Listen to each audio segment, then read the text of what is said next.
Bhairavam interval ఏమన్నా అది అసలు ఆ యాక్షన్ ఏంటి, ఆ ఎపిసోడ్ ఏంటి, ఇది సందర్భం కాకపోయినా నాకు అవకాశం వచ్చింది కానీ చెప్పుకుంటున్నాను ఆయనతో. ఆ ఇంటర్వెల్ ట్విస్ట్ చూసి ఎవరు లేచి నుంచున్నాయి ఒక్కొక్కటి. ఏంటప్పా పెర్ఫార్మెన్స్ ఏంటి ఆయన, నిజంగా అన్న ఓపెన్గా చెబుతున్నా. నాకు తర్వాత అవకాశం రాలేదు కాబట్టి నేను చెప్పలేకపోయానులే, కానీ సినిమా మొత్తం ఒక ఎత్తు, ఆ ఇంటర్వెల్లో బొట్టు పడిన తర్వాత ఆయన చేసిన పెర్ఫార్మెన్స్ ఒక ఎత్తు. ఇక్కడ ఒక మేము వేసుకోవచ్చు, శ్రీనివాస్ ఆయన ఎన్ని అవార్డులు ఉంటాను, అవార్డులు నీకు రావాలని చెప్పి పెద్ద ఆయన చెప్పాడు కదా, అది సీరియస్లీ అన్న అది వర్త్. చూసిన ప్రతి ఒక్కరు అరే ఏంట్రా సీన్ గారు ఇంత ఉందా, ఈయనలో ఇంత పొటెన్షియాలిటీ ఉందా. ఆ సీక్వెన్స్ మేము 2 నైట్లు షూట్ చేస్తాం. 2 nights జస్ట్ 2 nights లో 6 to 2 call sheet, 6 to 2 call sheet అంతే. 12 గంటలు షూట్ చేసాం. ఎట్లా తెచ్చారన్న అంత అవుట్పుట్ బయటికి?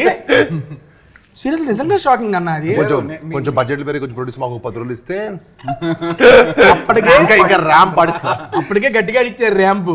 చూస్తున్నా మేము చూసి అన్న ఇది అబద్ధం కాదు, అతిశయోక్తి కాదు. నేను మా అమ్మతోనే చూశాను సినిమా. పక్కన ఇంటర్వ్యూలు బెంగళూరు మా అమ్మ కూర్చొని ఇక్కడ దండం పెడుతుంది, స్క్రీన్కి దండం పెడుతూ కూర్చుంది. అంతకు ఇన్వాల్వ్ అయిపోయారు వాళ్ళు. ఆ రకంగా మీరు చేశారు కాబట్టి వాళ్ళు ఇన్వాల్వ్ అయ్యగలిగారు. నేను చూసి మా అమ్మని అవుతుంది ఏంటమ్మా సినిమానమ్మా అంటే, నేను చూసి నాకు ఈ ఫీల్ వచ్చేసింది. నేను ఇట్లా కూర్చున్నాను, దించేసి ఇట్లా చూస్తున్నాను, దాని ఇంకా తీసుకెళ్ళిపోయారు. ఆ సినిమాలో ఎపిసోడ్ వచ్చింది కదండి, ఈ సినిమా అంతా